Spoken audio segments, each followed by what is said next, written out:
Paul Powers, what are you doing? Fishing for lake trout and listening to this episode of the Retro Rewind podcast. Reflux capacitors, fluxing, crew to stations, scanning for, and of Green Gables, 1985. Prepare to rewind in 3, 2, 1.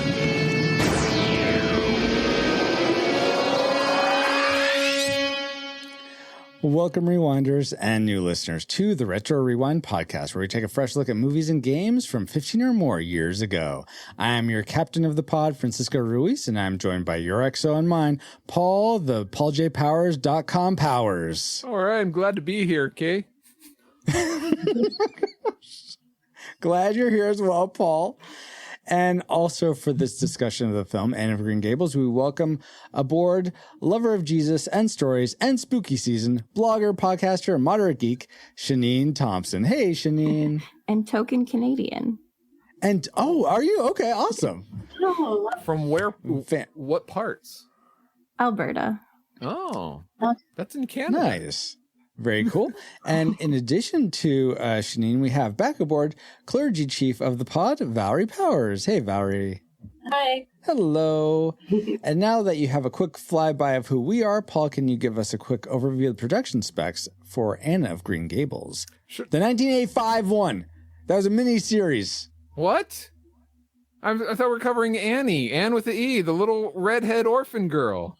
No, you got it wrong. Rewind. What? Come back. That could have been brought to my attention yesterday. All right. Anne of Green Gables was released December 1st, 1985 in Canada. It runs well over 3 hours, around the 19-minute mark past that. It's rated TV/G. It was directed by Kevin Sullivan, and it was written by Kevin Sullivan, Joan Winesfield, and based on the novel by Lucy Maud Montgomery, with lead stars being Megan Follows, Colleen Dewhurst, and Skylar Grand. The music was composed by Haggard Hardy. Are you ready for the box office trivia game? I am ready. Shanine, Valerie, are you ready? Sure. Okay. Awesome. You're just guessing where this movie ended up in 1985, essentially. And everyone here in chat is welcome to play along as well. Why are you giving that sign signal, Paul? Go for it. Because Anne of Green Gables was made for about $3.5 million and was released theatrically in Iran, Israel, Europe, and Japan. But its earnings cannot be substantiated since precise records were not kept after Cannon shot a newspaper editor who printed an unfavorable story about him in 1884. So, sorry, no box office trivia this time. We soundboarded over each other, but you get the gist. Sure. We're just sad that time. All right, so no box office trivia game this time. But thank you for those factoids, Paul, nonetheless. And let's see if any of them factor into our memory mind meld or subsequent roundtable discussion, which we will get into once Alice has located our target film. Alert, alert. Target located. Spoilers incoming. Establishing analysis vector. Spirited Anne Shirley's turn-of-the-century life is not easy. She ain't my responsibility no more. But when the Cuthberts of Green Gables adopt her... This must be the Anne we've heard so much about. Anne's adventures are only just beginning. I can't imagine how I let that child worm her way into my affections. That's the one good thing about me. I never do the same wrong thing twice. It's the classic original series, Anne of Green Gables.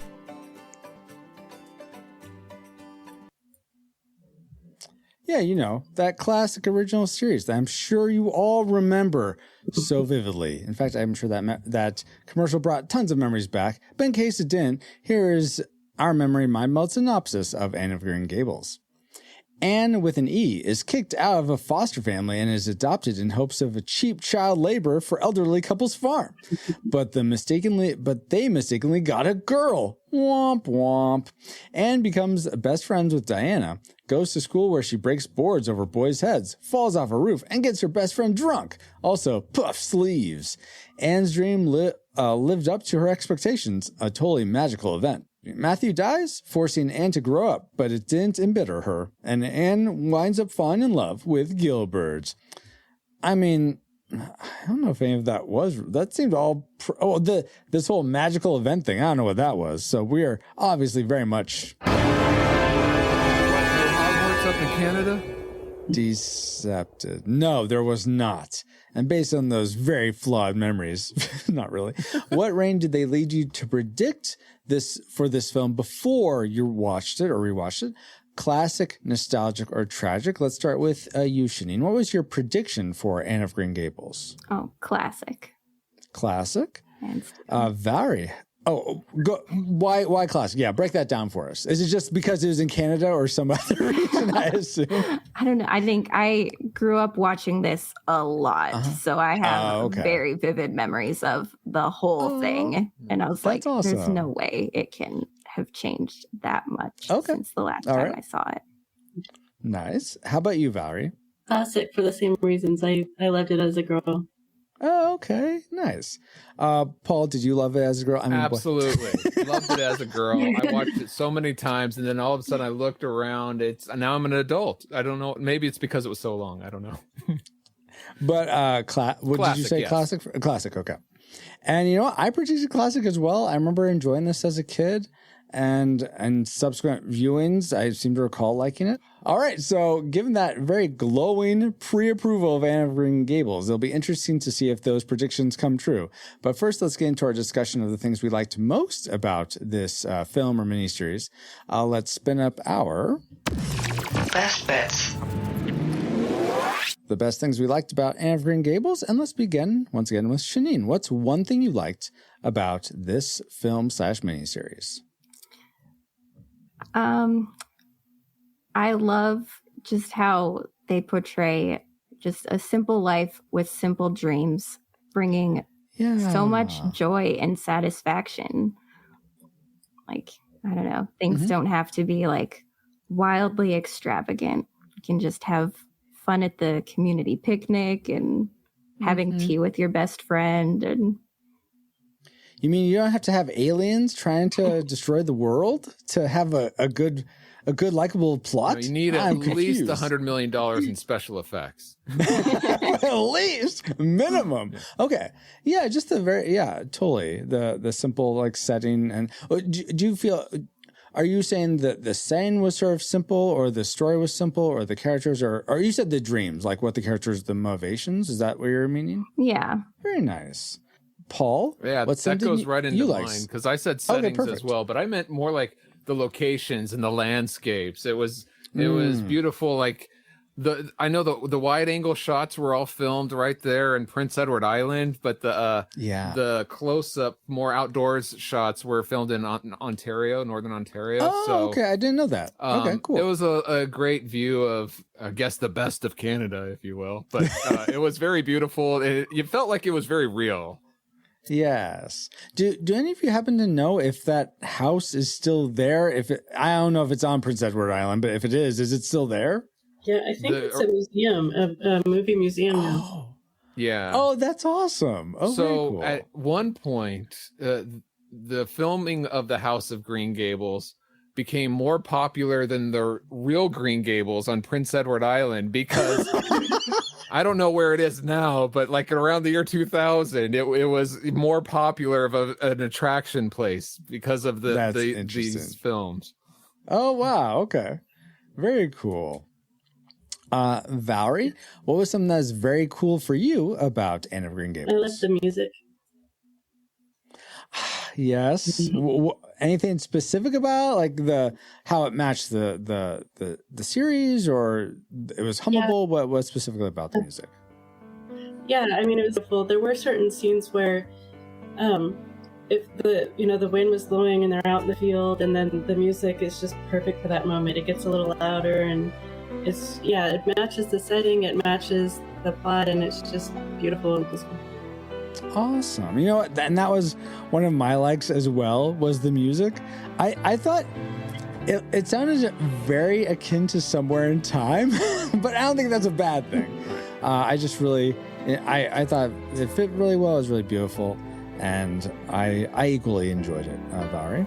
Shanine, let's circle back to you. What's something else you liked about Anne of Green Gables?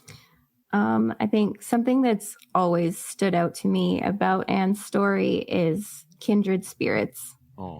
And I love that whole theme of like finding your people, and just the term kindred spirit is so like, I don't know, cozy and nice. Yeah. Does she say that? I'm trying to recall. Because she calls Diana her bosom buddy, but who is Marilla? Is it the aunt Marilla? And then a lot of people kindred spirits. Aunt Josephine, Miss Stacy. Yeah, that's the person I'm thinking of. Awesome. Matthew. Okay. Yeah, that is a sweet idea. You don't hear a lot of that anymore, and I feel like friendships, just having friendships be sort of a tentpole, I guess you could say, of a story. Yeah, there isn't much of that anymore. Which is buddy cop movies, but that's about it nowadays. That's about it. Yes, exactly. Valerie, I'm going to go back to you again. What's something else you liked? Was it the sort of the friendships, the kindred spirit element, or something else about this film? Well, what I wrote down was actually something Paul already mentioned. I think that the setting is just absolutely beautiful. And I actually have a dream of going to Prince Edward Island because of the book and the movie. Yes, absolutely. I think that would be beautiful to go there for sure. So I assume, Valerie, Paul, you haven't been. I haven't been. Correct. Shanine, have you happened to travel to there? I have not. It's definitely on my list as well. But all right. Well, we will just enjoy the pictures for now. Let's go to Paul next. What's something else you liked? I enjoyed the humor in this. Again, there's a lot of subtleties throughout this picture series that, but the humor is a little slow and, like I said, subtle, but it made me laugh out loud in a lot of places. Yeah, same here. Absolutely. Especially around mainly from the interactions of the characters, especially from surprisingly Marilla, who's not the main character. Oh my gosh. Just with her interactions with Anne, and she has very different interactions with Matthew, and then it's very different from Rachel Lynn, and all these interactions produce this unique humor that and Colleen Durst with her subtle like eyebrow raise and her smiles or nods, or she has so much like facial comedy, just like how but it's very really subtle, and she does it very well. Absolutely. Yeah, I totally appreciated Colleen Durst as Marilla. Yeah. But I'm going to say something else I liked, and I think equally did a good job with comedy, not quite the same way, though, was Megan Follows, who played Anne, of course. I thought she did a great job of playing, and sort of like so I honestly thought they filmed her young, waited a while to film her older. But as I'm watching some behind the scenes, I'm like, no, they filmed her at the same age. They did it all within about 10 weeks. Yeah, so I thought she did a great job, both her costuming and just her mannerism. Yeah. She did a great job of portraying, like, I think she starts as a 12 or a 13-year-old, and then by the end, it seems like 17 maybe. She looks 18, but it's supposed to be from 12 to 16, yeah. Okay, all right. So I thought she did a fantastic job portraying that. So especially in her mannerisms and such, She feels very adolescent. How she's responding to people and reacting to them, and then she seems much more grown up as she goes. But what's the most grown up thing? The most eclectic? The most what would be the word? What's the best? Refined. What's fine? Yes, best. But what's the most refined thing? Or classic makers about Anne of Green Gables? Shanine, I'm gonna kick it over to you. Is it Anne? Are you with me about Anne being the best? I mean, even though I didn't say she was the best, but I mean, actually, yes. Oh, really? Called my classic maker is Anne. I've always loved her view of the world and outlook on life. Like, she just charms everyone she comes into contact with, including us as the audience watching her. Oh, yeah. And I thought it was especially great that she got over. There's this moment early on where she insults Rachel Lynn's character, and she's like, please don't make me do it. But Marilla's like, fine, then you can go back. And she gets over herself. She goes and like apologizes. And I thought that showed a lot of maturity and likability, because I don't think a lot of if you have the protagonist, you don't want them to like be in the wrong ever. You want them to always be in the right. So I thought this actually gave her room to grow in doing that. So yeah, I'm totally with you. I'm curious, Janine, could you have seen anyone else other than Megan Follows in this role that you think may have done a better job, or did you think she just hit all the notes perfectly? No, she is Anne for me. Yeah. I'm all around. Paul, would you say the same for you? Absolutely, because Megan Follows is my classic maker as as Anne. I mean, there are some people who are just born to play roles, and I think she was born to play Anne just at this young age, because I've seen her in other stuff, and my goodness, she is quite the actress, because she is not at all like Anne in some of these other things. Like, this slice of her life right here, it's just extraordinary. And when I've read the book and whenever I imagine it, it's like she is the quintessential Anne for me. Absolutely. Now, granted, I haven't seen many other renditions of Anne of Green Gables, and partly because I just like this one or her portrayal so much. It's hard for me to give others a shot. Yeah, I totally get that. It honestly be like I don't really wouldn't want to give any other Lord of the Rings iterations a shot, reboot, because I feel like the ones that were in the 2000s, the Peter Jackson ones, were just, you can't top that. Or I don't want to see Back to the Future get a reboot, because you can't really top that, that type of thing. Let's go to Valerie. Did Anne / Megan Follows also make your classic maker, or was it something else? It's Anne, specifically the character. And this is more a compliment to the author really than the movie, because the movie, because the movie did a great job of being loyal to how the author wrote her. They really portrayed it well and matched the book. But yeah, I had read the book series before I watched the movie, and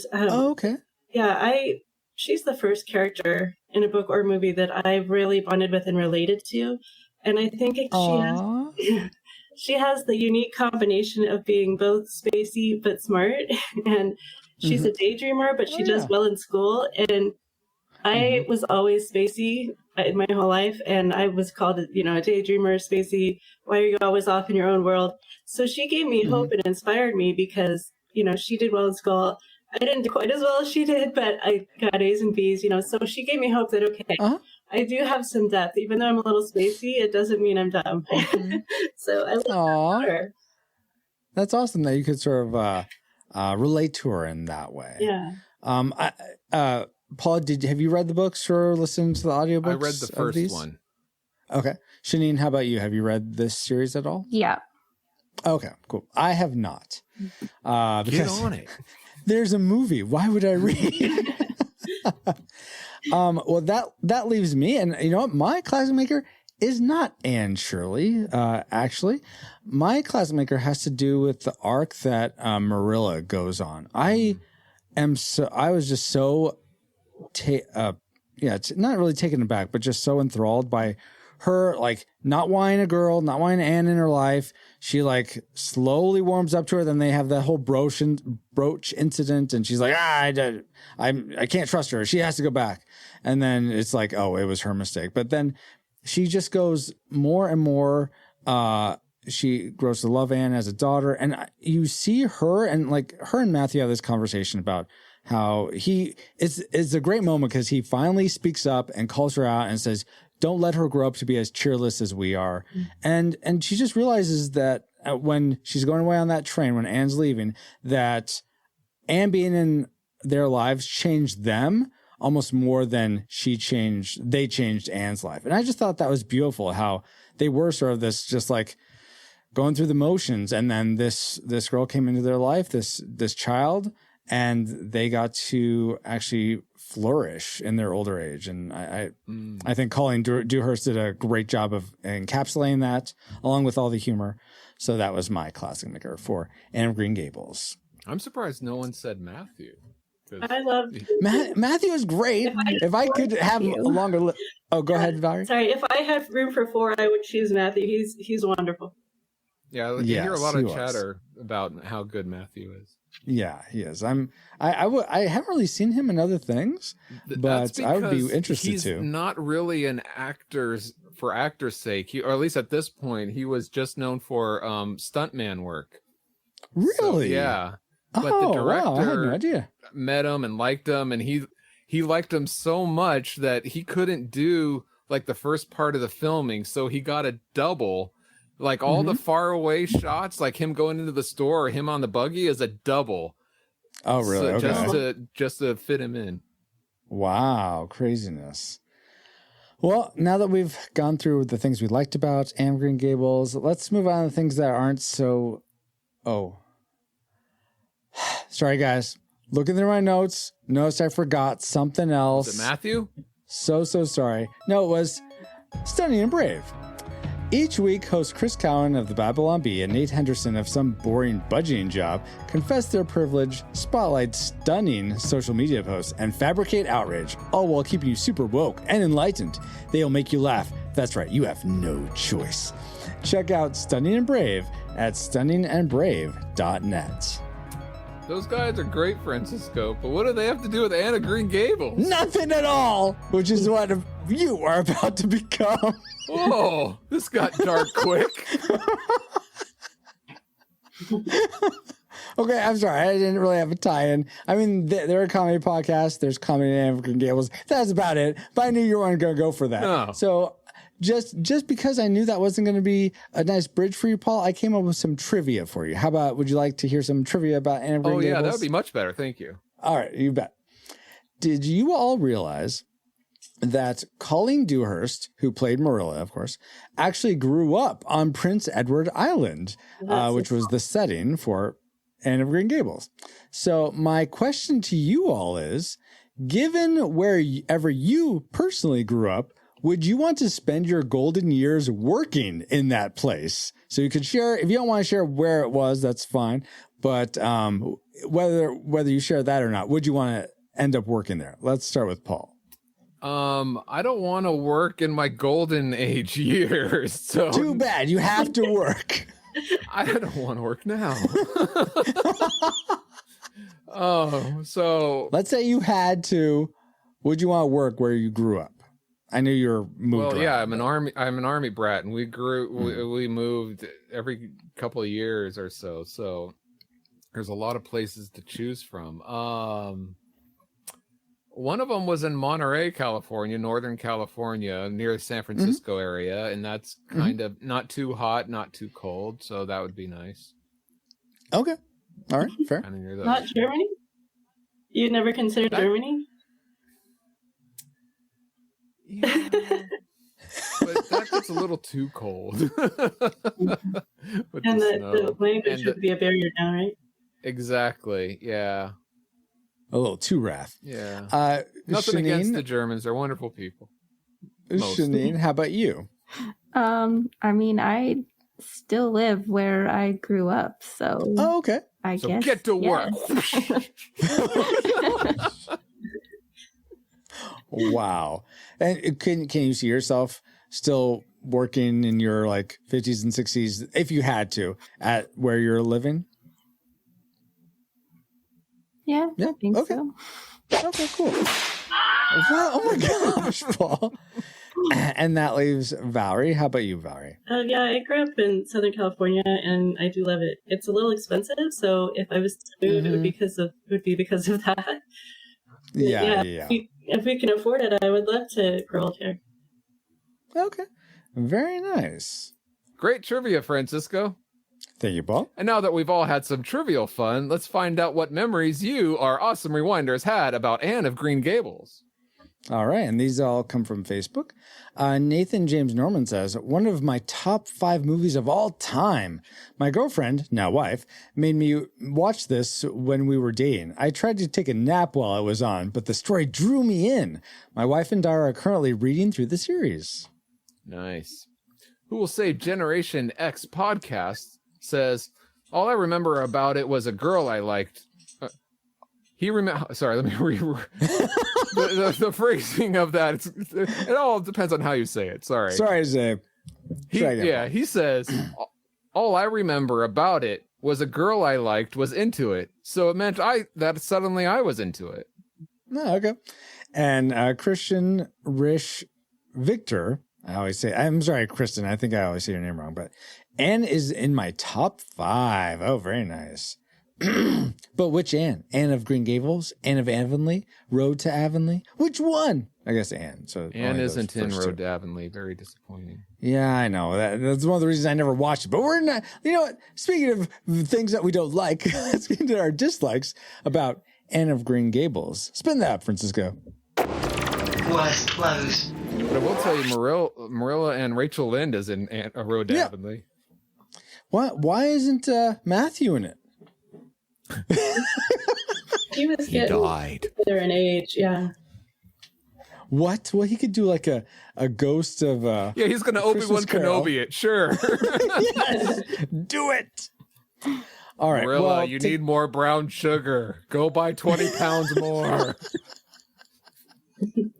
I was thinking that's so much. And how is it that she just has a sack ready at 20 pounds? Is that like a standard measure or something? Yeah.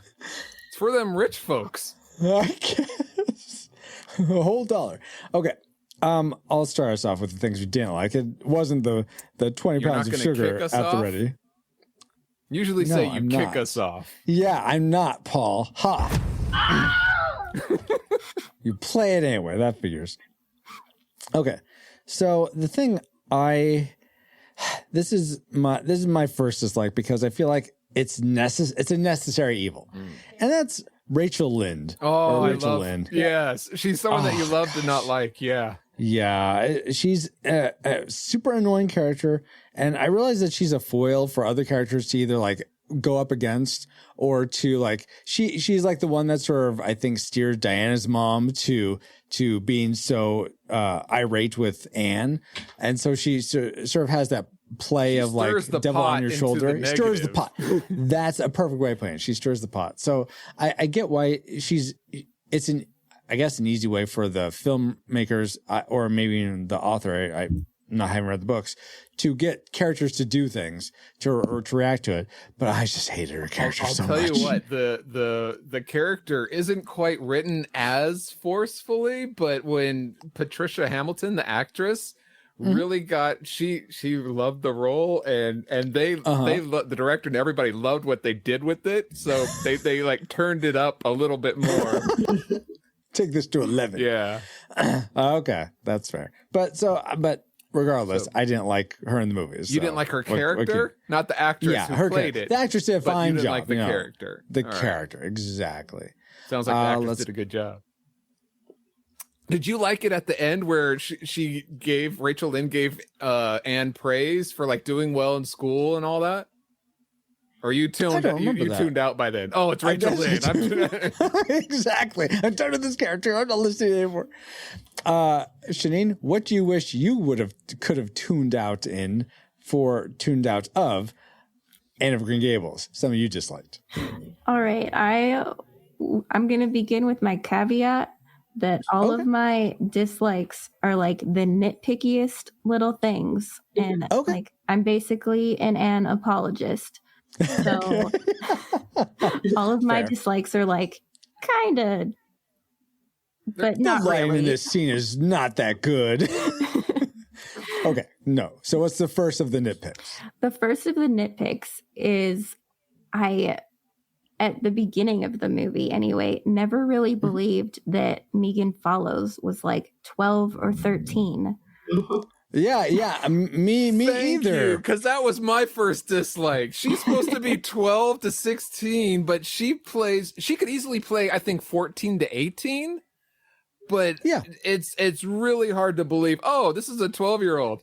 Oh, she aged a year? Okay, yeah, I believe that. No, like the subtlety aging. Have you seen 12-year-olds these days? Look, And the rebuttal to that is, it's not these days, Francisco. Well, good point, whoever would rebut was that. 16 when she played this. She could have easily passed for an 18-year-old. She looked older. Yeah, I looked it up because I was like, she has to be older. And like, we're so used to like 25-year-olds playing like 14-year-olds nowadays. I'm like, she's got to be older. And I was so surprised. She's a college student, right? 16. Right. Yeah, I thought she was college age as well. Yeah. Yeah, maybe that's what threw me, is that I am so used to older actresses and actors playing younger that to me, she honestly looked like she could have been a tween. It's not a 30-year-old playing a 15-year-old. I believe it. No, but that was my same dislike. It's like, I wish. Oh, really? Okay. As come on, guys. Anna was your classic maker. What's going on as here? an awesome job as Megan did it, I can't help but wonder if someone a little younger would have helped sell that age more. Okay. Can you think of anyone like working now? Like if they were to make, actually, who would you like back to see? in the 90s when the remake of Parent Trap came out, when you have with Lindsay Lohan. If she had done Lindsay Lohan's always been in her mid-20s. No, you need to rewatch the remake. I've never seen it, so I'd have to watch the remake. Yeah. Go watch a trailer. But at around that age, she could be like 12. Now, they would have had to pause filming because she did not look 16 like within 10 weeks. I don't know many people that do look, can do so much that age range. There's time, quite a big development between 12 and 16 rather than it's more believable between 14 and 18, that kind of thing. Yes. So whoever makes this is going to have a really hard time taking it to film and TV. Yeah. Unless they actually do pause and like wait for the character to age. Yeah. Or digitally age them without making them look like a child or something. Oh, that's a good point. I think they could probably have a better shot of de-aging rather than aging up. Oh, okay. Yeah. Let's go to you, Valerie. What's something that you didn't like about Anne of Green Gables? The length is a little long. It's a silly thing, but it's not a movie I can put on when I don't have the entire evening or the entire afternoon, because at 3 hours, you have to really invest the time. Over 3 hours. Yeah. 19 minutes, in fact, over 3 hours. Yeah, and if you pause it to go to the bathroom or get a drink, it's longer. Oh my gosh. Okay, so it's just one of these where it's almost, you can't just pick up and watch it. And so it sounds like it's a movie where you don't want to just start in the middle. You want to like devote an evening to it. If you've never seen it before, I'm sorry, Val, you can say.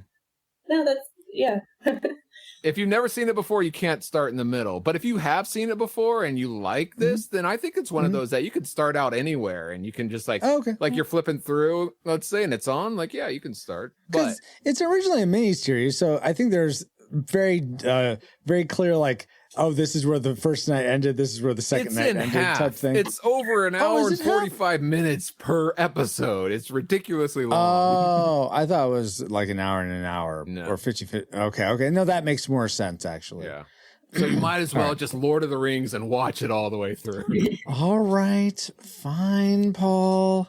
I'm curious, Shanine, did the length be something that dissuades you from watching this, or was there something else that you don't like about Anne of Green Gables? I don't mind the length. I'm okay with starting and stopping. Yeah. Yeah. But it's kind of like a book. You can't. Or a podcast. Hint, hint. Pause now. Wow. Come back later. Welcome back, people who just paused. Yeah, welcome back from your pausing. Continue, please, Shanine. Again, super nitpicky, but occasionally some of the acting was a bit stiff or a bit over the top. Ooh. I think I noticed it the most between Anne and Marilla when Anne first arrived at Green Gables. And then during the Lady of Shalott reenactment, Ruby Gillis. Oh, yeah. Just wild. Oh, my gosh, yes. She died! She died! Her acting, I'll tell you, I'm sorry. I agree with her, but with her overreacting. Before she's freaking out that she thought she died, I was like, okay, I can see she needs a few more lessons in acting. But then when she's freaking out, I'm like, This is popcorn time. Like,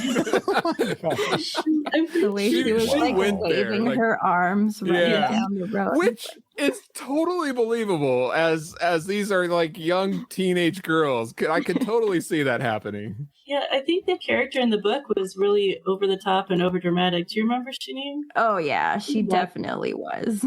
Yeah, I totally remember that too. So over the top, yes. But yeah, that I didn't really get a sense of that, Shanine, the stiffness or overacting for sure. I didn't really see much stiffness, but that's totally fair. Let's go to Valerie next. What's something you didn't like? Okay. This is interesting because I adore Anne, but it's actually part of her personality. What?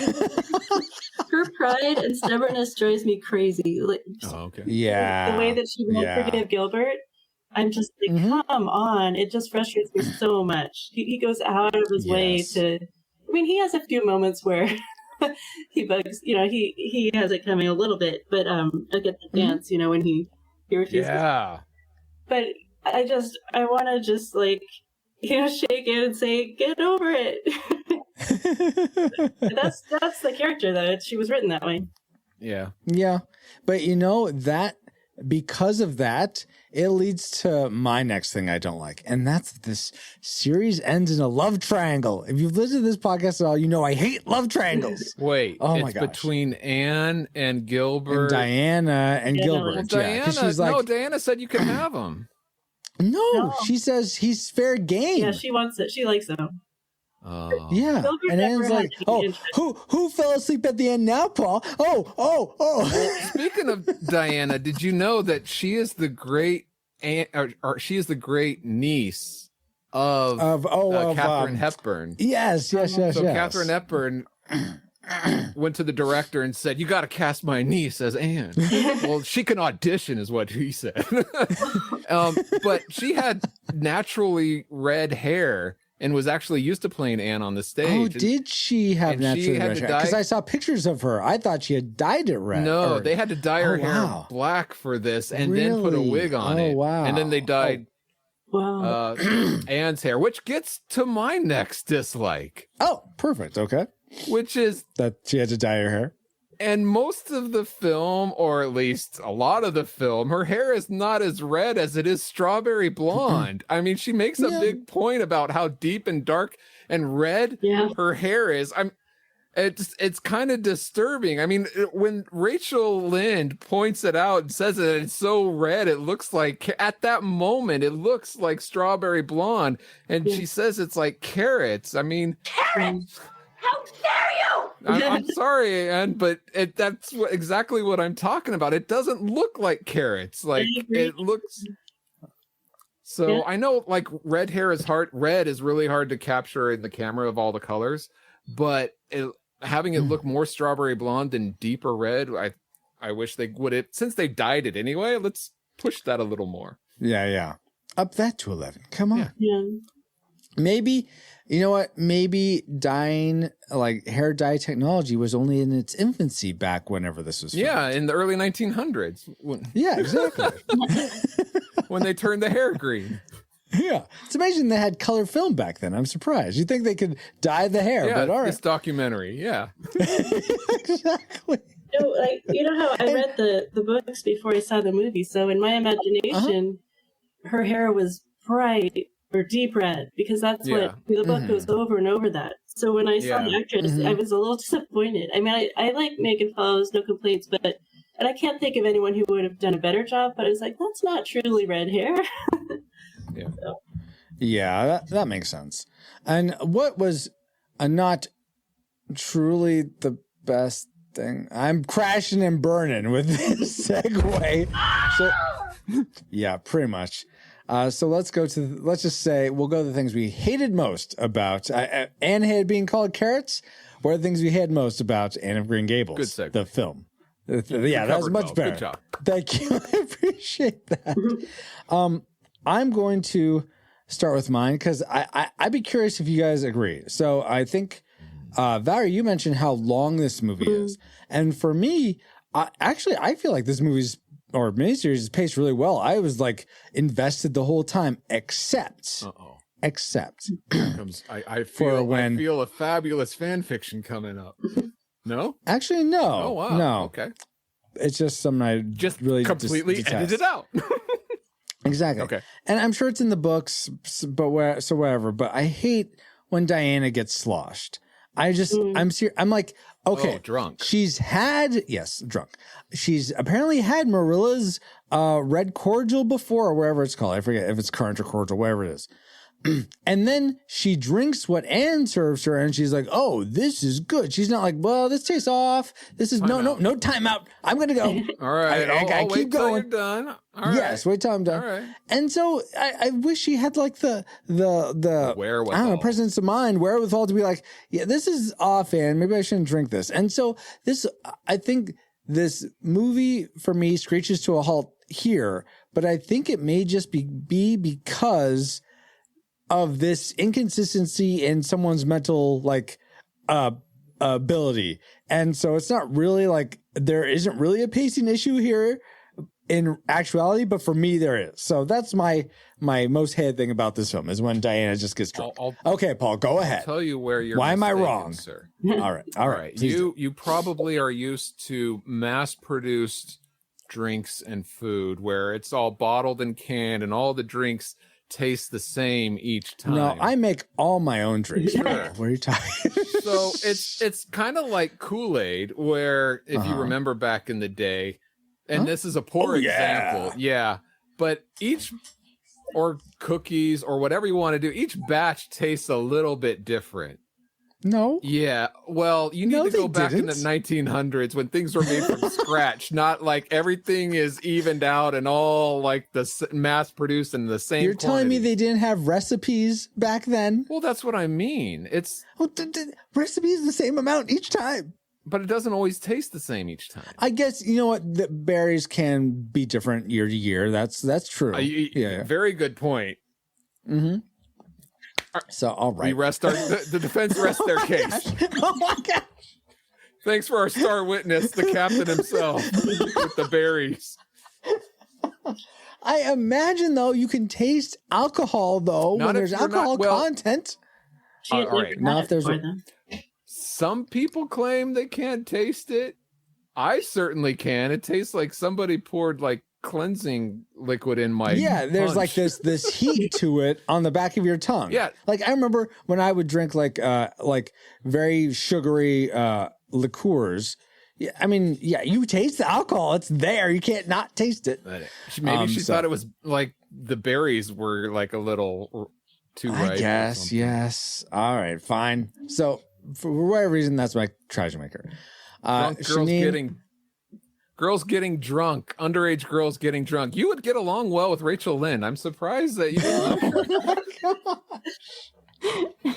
Janine, tell Paul why my treasure maker is right, because I'm sure yours is the same, right?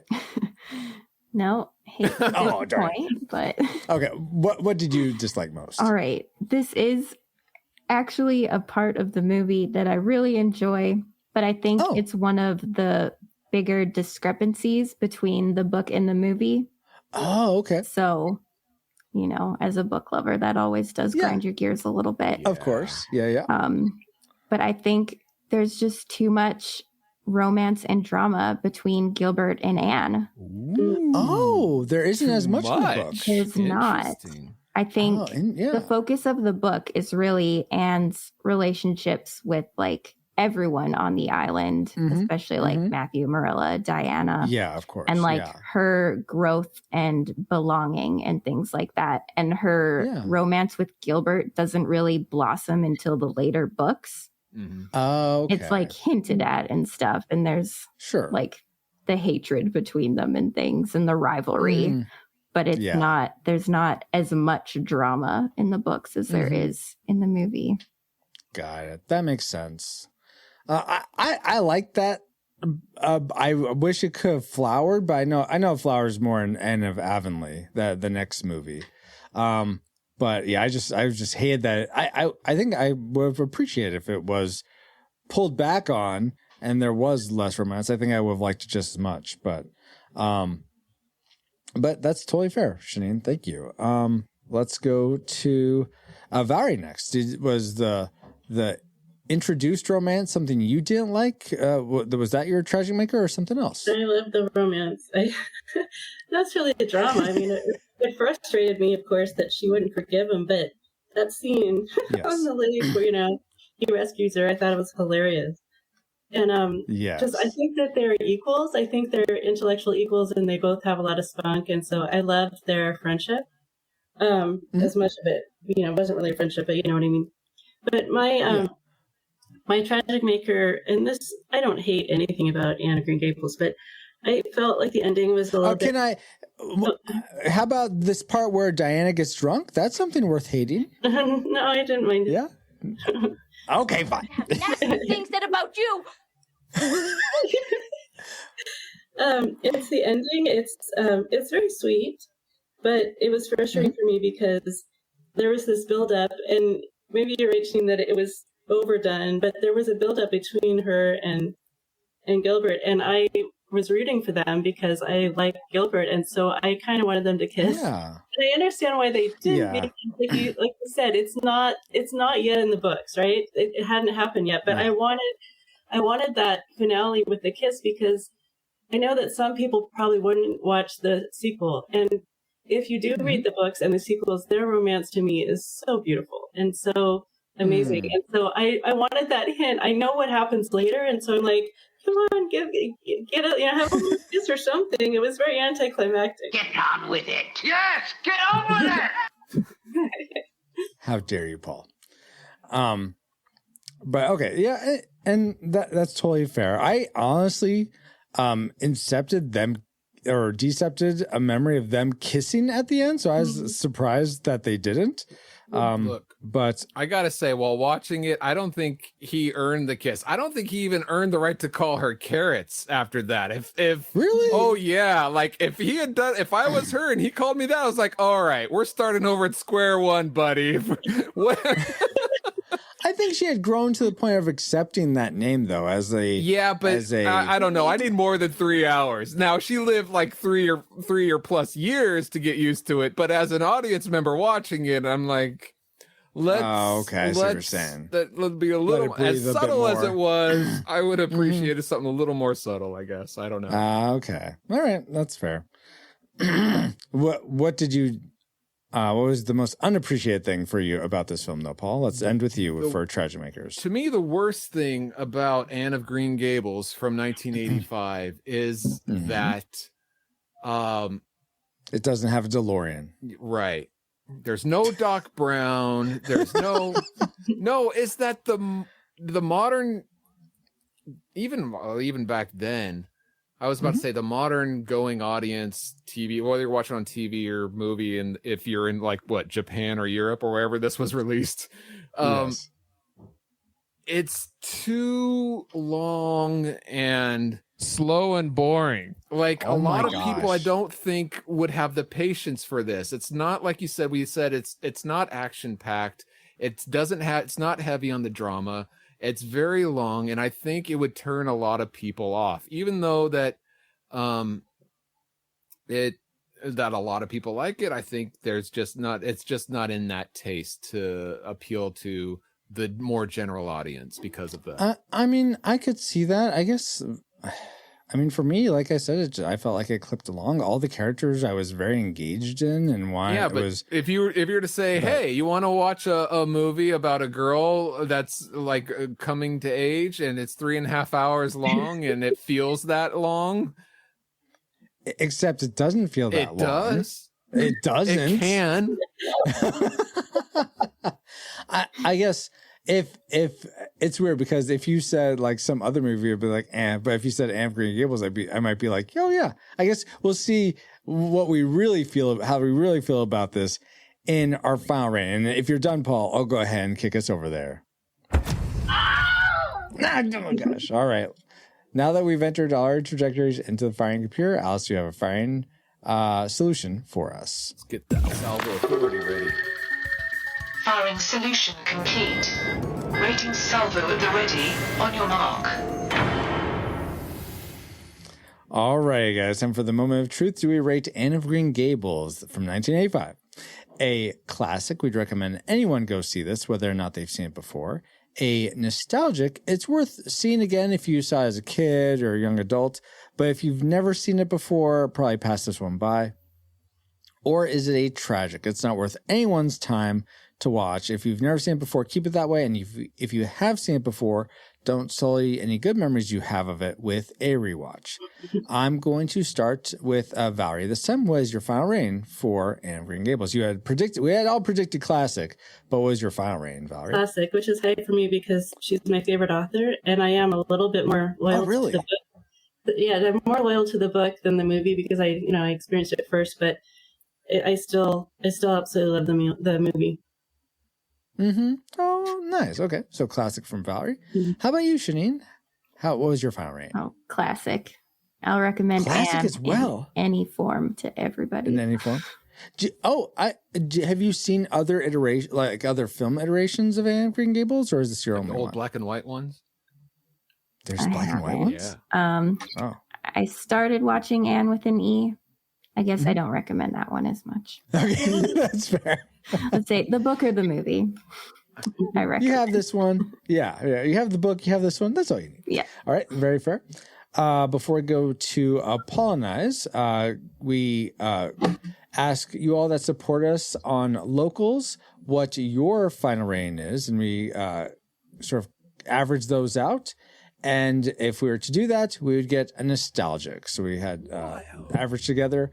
The reigns are nostalgic from Locals. So we have 2 classics and a nostalgic. Paul, what is your final Let's reign? see if we can push that, keep that away from the classic. I don't see how, because I rated a classic. Because, it's even as long as this is, I think it's like the Lord of the Rings movie. I think it's better, the longer version. Think of this as the extended version and just watch it. It's great. I recommend it to anybody. As slow and as long as it is, I'd say if you haven't seen it, do yourself a favor. Carve out the time. I'm not saying it's an absolute must, but if you're into slow, delightful, charming little movies, then give this a watch. So, but I feel like slow and boring's a disqualifier for you, or is that not for classic Not movies? in this case. This is one of the exceptions. One of the exceptions to the rule. It's all quite right. exceptional. It's practically perfect in every way. All right, very fair. And I guess that leaves me.